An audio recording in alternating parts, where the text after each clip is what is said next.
Chennai central ஏரியால. உங்களுக்கு தெரியும், சென்னை சென்ட்ரல்ல கண்ணு முன்னாடி கொண்டு வரணும். என் கதாபாத்திரத்தை வச்சு மட்டும் ஷூட் பண்ண முடியாதுல்ல. அப்போ என் கதாபாத்திரத்துக்கு பின்னாடி உள்ள ஆர்டிஸ்ட் வேணும், ஜூனியர் ஆர்டிஸ்ட். அப்போ நான் சினிமால பார்த்தோம் அப்படின்னா பேசிக்கா ஜூனியர் ஆர்டிஸ்ட்லாம் இருக்காங்க, நம்ம கூப்பிடுவோம். அவங்களுக்கு இந்த காஸ்டியூம் கோடு கொடுப்போம், இந்த காஸ்டியூம் தான் நீங்க போட்டு வரணும், எல்லாமே போட்டு வருவாங்க. அவங்க லுக் அப்படியே காட்டி கொடுத்துரும். எப்படின்னா அவங்க சினிமா ஜூனியர் ஆர்டிஸ்ட் அப்படின்னு. ஏன்னா அங்கதான் நான் ஒரு விஷயம் டிசைட் பண்ணேன், என்னன்னா அந்த ஏரியா மக்களையே நான் பேக்ரவுண்ட் ஆர்டிஸ்டா யூஸ் பண்ணிக்கலாம் அப்படின்னு.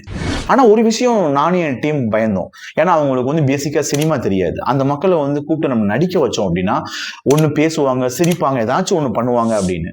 ஆனா அந்த மக்கள்கிட்ட போய் நான் சின்ன ஒரு ஹெல்ப் பண்ணி கேட்டேன் பாருங்க. நீங்க போனாவே தெரியும், வால் டாக்ஸி ரோடு, இன்னொன்னு அந்த சென்னை சென்ட்ரல், அந்த வழியில போனாவே பல மக்கள் இருப்பாங்க. அந்த மக்கள்கிட்ட போய் சின்ன ஹெல்ப் தான் கேட்டேன். என்னன்னா இது மாதிரி நாங்க ஷூட்டிங் பண்றோம், எங்களுக்காக அந்த பேக்ரவுண்ட்ல இந்த சீக்வன்ஸ்ல நீங்க தேவைப்படுவீங்க, எங்களுக்காக நீங்க ஹெல்ப் பண்ண முடியுமான்னு கேட்டோம். அவங்களுக்கு ஒரு மறுப்பும் தெரிவிக்கல. ஏன்னா அவங்க ஒரு அன்றாட ஒரு கூலிக்காக வேலை செய்யக்கூடிய மக்கள் தான் அந்த ஏரியால எல்லாமே. அப்போ அவங்களோட வேலையை விட்டுட்டு எங்களுக்காக ஹெல்ப் பண்ணாங்க. எங்களோட கதையை நீங்க முழுமையா இல்லாட்டியும் உங்க கதையில எங்க கதையும் வருது, அதுக்கு நாங்க எங்களால முடிஞ்ச உதவியை பண்றோம். எந்தெந்த இடத்துல எல்லாம் அவங்க தேவைப்பட்டுச்சோ அவங்க கூட இருந்து எனக்கு ஹெல்ப் பண்ணாங்க. இந்த நேரத்துல நான் யாருக்கு ரொம்ப தேங்க்ஸ் சொல்லணும்னா, மெட்ராஸ் மிரன்னு ஒருத்தர் இருக்காரு, அவர் தான் எனக்கு ரொம்ப ஹெல்ப் பண்ணாரு. So thank you Madras மிரன்.